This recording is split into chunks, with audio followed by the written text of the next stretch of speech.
मेरे बात को ध्यान से सुनो, जहां पर भी न्यूक्लियोफिलिक सब्स्टिट्यूशन रिएक्शन होता है, इसके साथ साथ एक और रिएक्शन अगर होता रहता है और वो होता है एलिमिनेशन रिएक्शन। ये दोनों रिएक्शन साइमल्टेनियसली अगर होते हैं, साइमल्टेनियसली मतलब ये हुआ कि ऐसा हो ही नहीं सकता है कि अगर कोई रिएक्शन न्यूक्लियोफिलिक सब्स्टिट्यूशन हो रहा है तो उसमें एलिमिनेशन ना हो। जहां पर तुमको दिखेगा न्यूक्लियोफिलिक सब्स्टिट्यूशन वहां पर होगा एलिमिनेशन। ये दोनों साथ साथ चलते हैं, एक दूसरे के कॉम्प्लीमेंट्री रिएक्शन। समझ में आ रहा है? अच्छा, अब ये तुम देखे कि इथाइल क्लोराइड का हम लोग करवाए थे nucleophilic substitution in presence of alcoholic aqueous KOH, तो बन रहा था इथाइल अल्कोहल, यही बन रहा था और KCl बाहर निकल रहा था। तो ये तो था न्यूक्लियोफिलिक सब्स्टिट्यूशन रिएक्शन, ठीक है, बोलो भाई, ठीक है। लेकिन ये भी बताया तुमको कि जिस वक्त न्यूक्लियोफिलिक सब्स्टिट्यूशन हो रहा होता है, साथ ही साथ एक और रिएक्शन उसी समय अकर हो रहा होता है और वो होता है एलिमिनेशन रिएक्शन।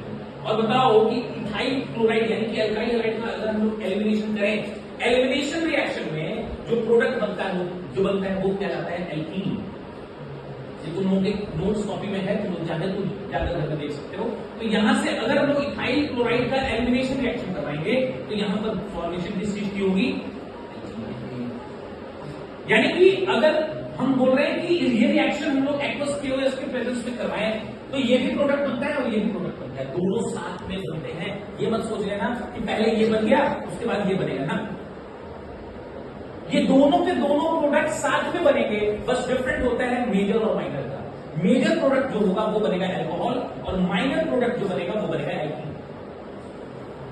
हो सकता है कि ये बने 60% और ये बने 40%, लेकिन बनेगा दोनों जरूर, डेफिनेटली। अगर हम लोग एल्काइल हैलाइड का, ध्यान सुनो, अगर हम लोग एल्काइल हैलाइड का न्यूक्लियोफिलिक सब्स्टिट्यूशन करवाएं तो अल्कोहल और एल्कीन्स दोनों बनते हैं।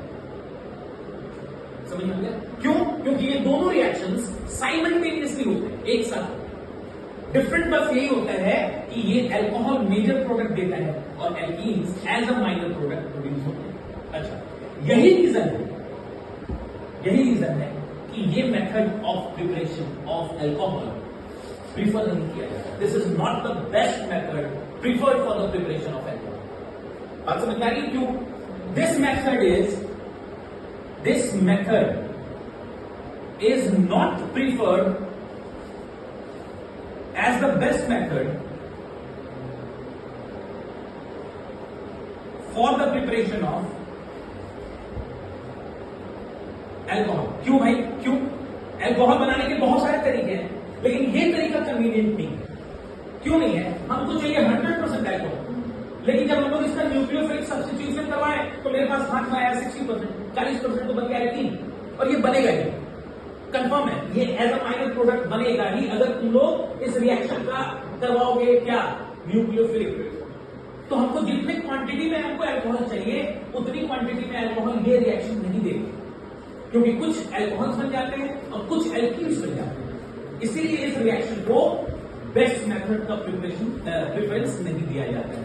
बात समझ में आ गई 100%। और ये भी याद रखना कि जिस रिएक्शन में न्यूक्लियोफिलिक सब्स्टिट्यूशन होगा वहां पर एलिमिनेशन रिएक्शन होना तय है, कंफर्म।